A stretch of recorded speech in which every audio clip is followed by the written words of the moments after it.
ఈ సంక్రాంతి మనం తినే ఫుడ్స్ లో చేసే లైఫ్ స్టైల్ చేంజెస్ లో చాలా బెనిఫిట్స్ ఉన్నాయి. అవేమో ఈ వీడియోలో తెలుసుకుందాం. ఫస్ట్ థింగ్ వచ్చి మన హెల్తీ ట్రెడిషనల్ ఫుడ్స్ వచ్చి ప్రాసెస్ ఫుడ్, బేకరీ ఫుడ్స్ కన్నా చాలా ఇంపార్టెంట్ వాల్యూ, ఎస్పెషల్లీ గట్ మన యాంటీ క్యాన్సర్ బెనిఫిట్స్ కూడా చాలా ఉన్నాయి మన ఫుడ్స్ లో. అవేంటో తెలుసుకుందాం. నువ్వుల లడ్లు, సీసియన్ సీడ్స్ ఈ నువ్వుల లడ్డులు, నువ్వుల అరుసులు చాలా ఉపయోగిస్తాం ఈ సంక్రాంతిలో. అవి మంచి antioxidant, anti inflammatory benefit ఉంటాయి. And it also helps anti cancer effect.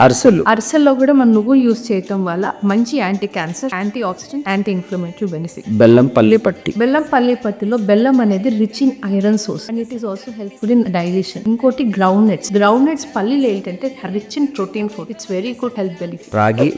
రాగి లడ్డులో మంచి fibre content, calcium as well as high protein content ఉంటుంది. So it has good anti inflammatory effect. మన క్యాన్సర్ కాకుండా చాలా వరకు ప్రొటెక్ట్ చేస్తుంది. జొన్న రొట్టెలు it has high fibre content, it has very good phytochemicals, anti oxidant properties. Especially జొన్న రొట్టెలు కానీ రాగి లడ్డులు కానీ మన కోలోరెక్టల్, రేకు క్యాన్సర్ రాకుండా చాలా సహాయపడుతుంది. సో ఇవన్నీ ఫుడ్ వరకే కాదు, మన సంక్రాంతిలో చాలా వరకు లైఫ్ స్టైల్ కూడా మారుతుంది. మన ఇంటికి వెళ్ళినప్పుడు మనం లాంగ్ టైం గా నడవడం, మన ఫ్యామిలీ మెంబర్స్ తో టైం స్పెండ్ చేయడం, ఇవన్నీ స్ట్రెస్ రిలీవింగ్ యాక్టివిటీస్. సో ఈ స్ట్రెస్ రిలీవింగ్ యాక్టివిటీస్ ఇండైరెక్ట్ గా క్యాన్సర్ రాకుండా హెల్ప్ చేస్తుంది. సో ఈ Sankranti let's get more healthy. So happy Sankranti.